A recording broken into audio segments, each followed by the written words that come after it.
ما كنتش أتخيل إن أقف قصاد أخويا في المحكمة وأقول لكل الناس اللي عملوا فيا بعد ما كنا روح واحد في جسدين، وكل ده بسبب غلطة غلطتها ودفعت تمنها غالي قوي. أنا رضا، عمري 50 سنة، متجوز وعندي بنتين. كنت بشتغل في الخارج، وكل فلوس كنت بجمعها كنت ببعتها لوالدي عشان نعمل مشروع ونبني بيت زي ما والدي كان عايز بالظبط. وفي يوم نادية مراتي كلمتني وقالت لي: لحد امتى هتفضل مضيق عيشتنا يا رضا؟ كل ما اقولك عايزة فلوس تقولي مش معايا، وانت كل شهر بتبعت لابوك فلوس بحجة البيت والمشروع. ساعتها رديت عليها بغضب وقلت لها: اسمعي يا بنت الناس، هي دي حياتي وهو ده طبعي ومش هغيره. اللي ابويا يقولي عليه انا هعمله من غير ما افكر. وبعدين محدش في الدنيا هيعرف مصلحتي قده. هو قال لي بدل ما تضيع فلوسك نشغلهم ونبني البيت، وهو خلاص البيت فاضله دور ويخلص.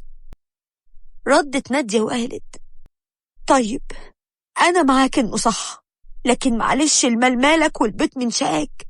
ليه يتكتب باسم والدك؟ ليه مش باسمك ولا باسم البنات يا رضا؟ وليه أخوك ياخد شقة من غير ما يدفع مليم في توضيب البيت؟ ساعتها رديت وقلت لها: لو سمحت يا نادية، ما تتدخليش في اللي بيني وبين أهلي، ولو في حد بقيني فهيكون هم وأخويا. أخويا ليه حق عليا. إزاي أنا أكون عندي بيت تمليك وأسيب أبويا وأخويا عايشين في إيجار؟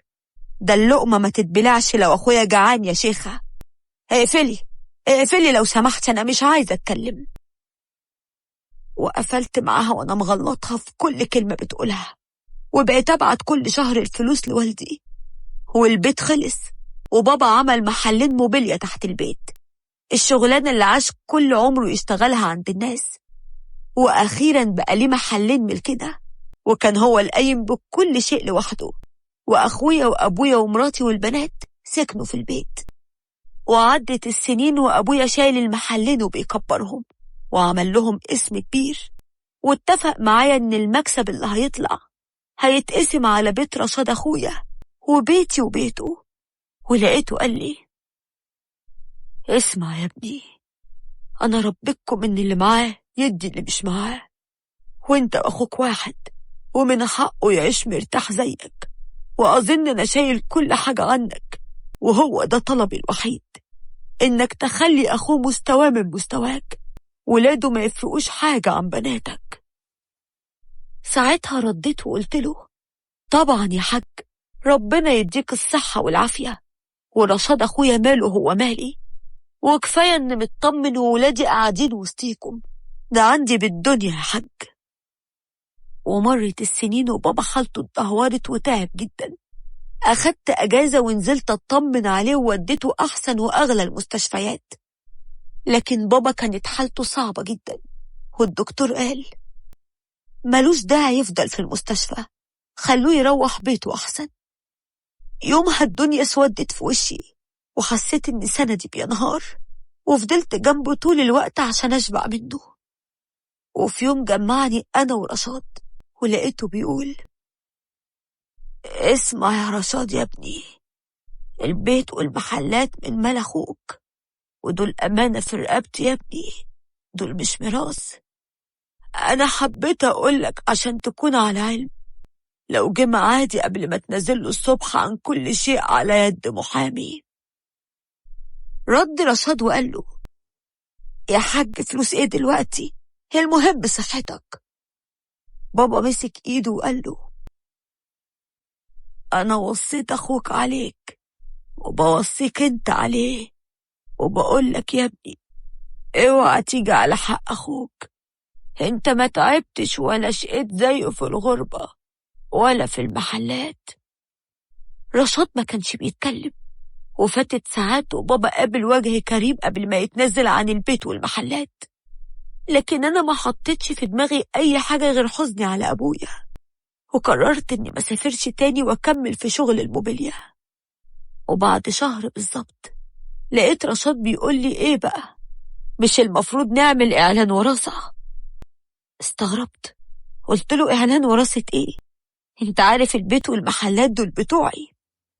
لكن هو ضحك وقال لي: لا يا حبيبي، دول بتوع أبونا الله يرحمه، وهو قابل وجه كريم وباسمه البيت والمحلات، والورق هو اللي بيتكلم وبيلعب دوره يا رضا، وده حقي وحق عيالي.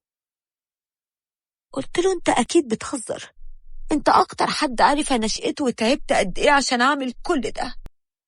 أنا ما خليتكش تشيل هم حاجة، وانت قاعد هنا وسط ولادك وأنا اللي متغرب بعيد عن عيالي.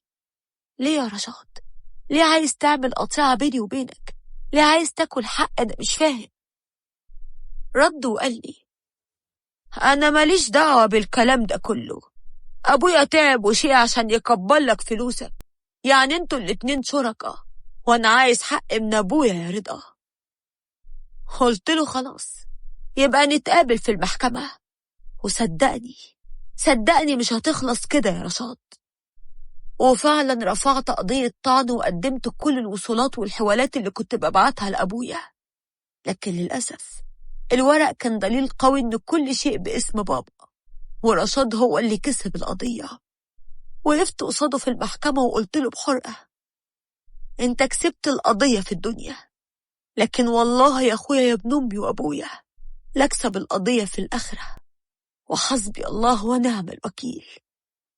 حسيت إن قلبي هيقف، ووقعت من طولي، وبناتي جنى وجميلة كانوا ساندني، ونادية مراتي كانت بتحاول تفوقني. ولما فقت لقيت نفسي في المستشفى، ونادية قالت لي: يا ما قلت لك يا رضا، يا ما قلت لك بلاش تسلم شقاك لحد، حتى لو كان أبوك اتهمني إن عايزة أفرق ما بينكم. يا حبيبي، معروف إن الفلوس لو دخلت في أي حاجة بتشيل الناس من بعضها. على العموم يلا، اللي حصل حصل، فداك أي حاجة، المهم صحتك. قلت لها وأنا بعيط زي الأطفال: شقايا وحق بناتي ضاع يا نادية، كان عندك حق، والله كان عندك حق. أنا آسف يا بناتي، آسف، ما قدرتش أحافظ على حقكم، سامحوني يا حبايبي. جنى ردت وقالت لي: ولا يهمك يا بابا، احنا مش لينا نص البيت، وعمي ليه محل واحنا لينا محل. اوعدك ان احنا هنخلي محلنا منفصل عن محله، وهنخليه بدل المحل 2 و3. بس انت قوم يا بابا بالسلامة. وعدت الشهور وبناتي نزلوا معايا المحل التاني، واخويا سلم المحل بتاعه لواحد عشان يشغلهوله. وقتها وقفت على رجلي، وحطيت في دماغي اني لازم اسعى ان اكبر المحل واعمل كمان منه فروع. وفي خلال 5 سنين كانت كل حاجة اتغيرت. قدرت أكبر شغلي وبقى عندي بدل الفرع 3، وكنت بقدم للناس أقل سعر وأعلى جودة. أما رشاد كالعادة ضيع نفسه بسبب غشه في الموبيليا، هو وصاحبه اللي كان واقف معاه. وفي يوم لقيت رشاد جاي يقول لي: أنا جاي أعرض عليك المحل لأني هبيعه. قلت: الأقربون أولى. ضحكت وقلت له: جاي تبالي محل يا رشاد؟ على العموم ماشي، هشتريه زي الغريب كمان. عارف ليه؟ لأن ربنا رضاني وعوضني بكل خير، وحقي جالي أضعاف. سبحان الله. رشاد ما كانش بيتكلم، وكان باين عليه الغلب من بعد الجبروت اللي كان فيه. واشتريت منه المحل، وبعدها بكم شهر عرفت إنه عايز يبيع نص البيت، واشتريته منه برضه. وفي الفترة دي كان رشاد اتبدل حاله، وبقى لبسه مبهدل، وحتى مراته سابت له البيت ومشيت. وفي يوم وانا في المحل لقيت رشاد كان ماشي وتايه، وفجأة وقع من طوله. جريت عليه وأخدته على المستشفى، وهناك عرفت إن عنده جلطة في القلب. فضلت معاه وما سبتوش ولا لحظة، ولما فاق وبقى كويس لقاني قصاده. ساعتها بكى وقال لي: أنا مش قادر أحط عيني في عينك، أنا آسف يا أخويا، أنا إنسان بشع وما استاهلش طيبة قلبك يا رضا. انت حقيقة اثبتلي ان النية الطيبة هي اللي بتنجي صاحبها. انا خسرت كل حاجة، كل اللي اخدته ضاع. انا لما اخدت الفلوس والمحل حبيت اشوف نفسي واجدد شبابي، ورحت اتجوزت على صفاء مراتي. واللي اتجوزتها دي طلعت مش سهلة، كانت بتطلب وانا نفذ. جبت لها شقة وعربية وذهب، وقصرت في حق صفاء والولاد، ولما ما بقاش حيلتي حاجة ساعتها مراتي التانية سابتني. لكن مش بس سابتني، دي قالت لصفاء إني متجوز عليها. طبعا ما استحملتش وسابت البيت ومشي، وبقيت أنا هو قدامك خسران كل شيء ما عدا انت يا اخويا. أنا طالب منك إنك تسامحني مش أكتر، مش حابب أخسرك انت كمان.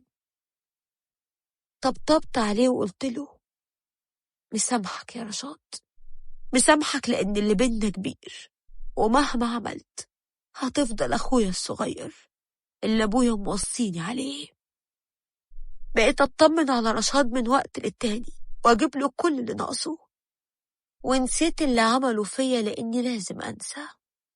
ساعات الناس بتفتكر إن الورق هيديك حق، لكن بينسوا إنه مستحيل إن ربنا يبارك للظالم.